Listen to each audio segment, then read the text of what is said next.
ako po ay umaamin sa aking maling nagawa. Pinahintulutan ko po ang aking sarili na maging kasangkapan sa pagpapatupad ng isang masamang gawain. I, Roberto R. Bernardo, a resident of Malolos City, Bulacan. My statements hereunder are based on personal knowledge and direct interactions with great risk to my safety and that of my family members.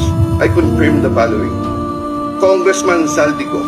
Congressman Zaldico one time called me and wanted to confirm, maayos bang kausap si Engineer Alcantara? Engineer Alcantara then told me that Kong Zaldico was asking for a 25% commission, 2% was to be shared equally between Engineer Alcantara and myself. He made deliveries of cash to Congressman Zaldico in compliance with his commitment. Senator Chis Escudero.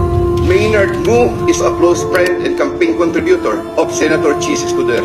I personally submitted a list of projects to Maynard Ngu. I asked, Boss, okay na ba ang 20%? Maynard said, okay. After inclusion of the projects in the GAA, I delivered 20% of approximately 800 million or about 160 million, which was meant for Senator Escudero. Senator Ramon Bong Revilla. Sometime in the year 2024, Senator Revilla and I met where I gave him a list of projects given to me by Engineer Alcantara. Senator Revilla asked for a commitment, which I suggested, then he approved at 25%. Senator Revilla will appreciate additional contributions for his senatorial re-election bid. Engineer Alcantara collected the 25% commitment, or about 125 million, which was turned over to me and then delivered to Senator Revilla in his house in Cavite. Senator Nancy Binay.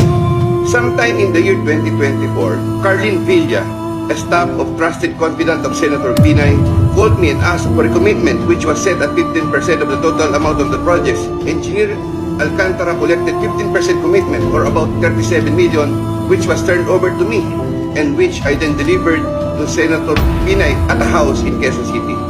I attest to the truth of the foregoing statements based on my personal knowledge and authentic records. Handa po akong gawin ang lahat ng nararapat upang maiwasto ang aking kamalian at maiwasan na ito'y mangyaring muli.